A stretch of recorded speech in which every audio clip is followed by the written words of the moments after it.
Doerman, you understand? All right, I think that covers the entirety of the indictment. It does, Your Honor. All right. At this time, Mr. Myers and Mr. Haynes, based upon the recitation of the indictment and all the possible charges and possible sentences, what is the plea of your client at this time? Plea is not guilty, Your Honor. All right. We reserve the right to file later pleas. Absolutely. Thank you. Because of the nature of... Judge, I should say, I think Mr. Myers touched on it, but it hasn't been quite 24 hours since he was indicted or read the indictment, so he's going to waive the 24-hour waiting period. Okay, thank you. Would you please, Mr. Haynes, step up, and then if you and Mr. Myers could sign as attorneys for Mr. Doerman, and then have Mr. Doerman sign.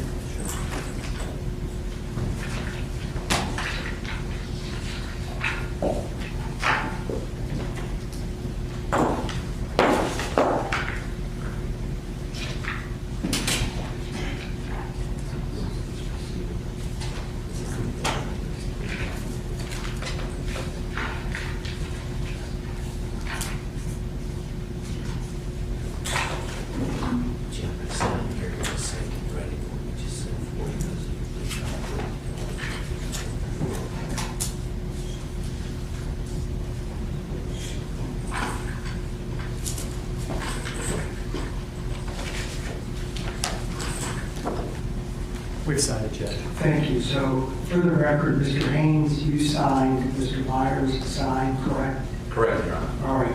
And Mr. Doerman, you signed as Yes. well? All right.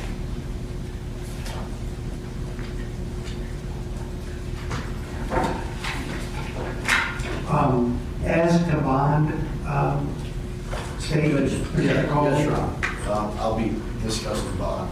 Your Honor, as the court is aware, pursuant to Article 1, Section 9 of the Ohio Constitution, this... Judge, we're not going to object to bond.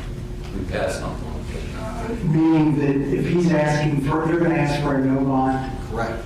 And We're not opposing that. Are you comfortable with that, Mr. No, Coleman? the Constitution says where proof is evident and... Continue. Great. Go on, continue. Judge, I think... Make a record.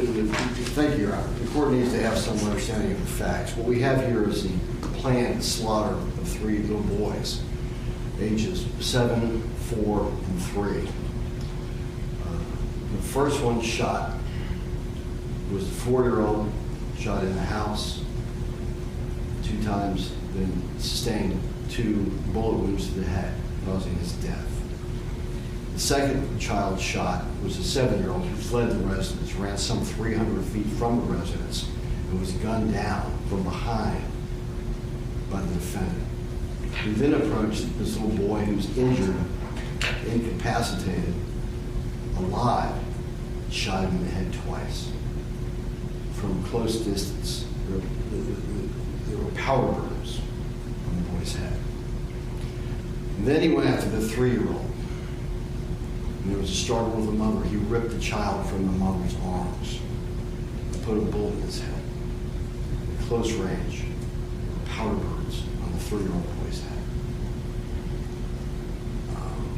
Your Honor, those facts are important for the court to know in terms of this being a capital case.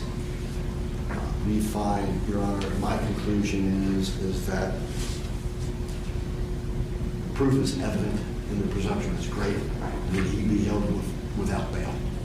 All right. Thank you.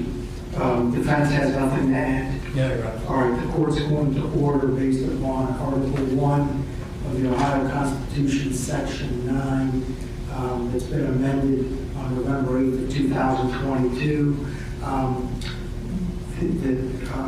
The bond in this case be no bail at the present time.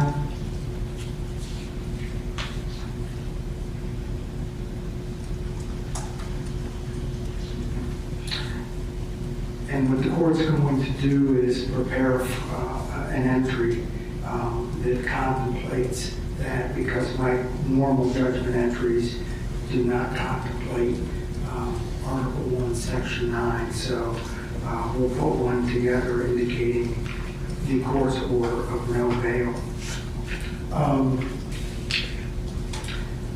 Anything from the defense at this time? Anything else before the court notes that the case is assigned to Judge Ferentz? And the court date, we want to work around schedules.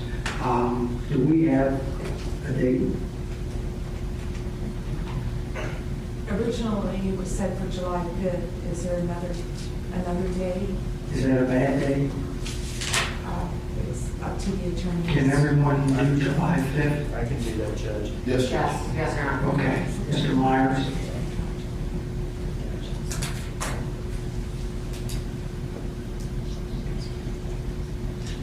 The 5th would work. I might indicate, as I'm now reminded by co-counsel Mr. Haynes, we're before this court the following day on Mr. Guilfoyle's case, and I would wonder if, At 10:30.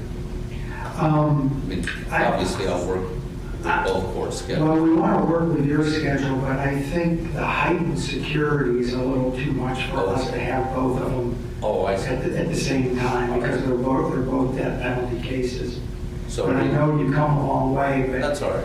Part of the job. All right. So we'll be down here on the 5th for a pretrial then? yes, Okay. and we're looking at the time, because I'm trying not to insert it on his regular docket so that Judge Ferentz has some time. Got you. It could be 10 o'clock, 11 o'clock, or 1 o'clock. About 11. Is that all right with everybody?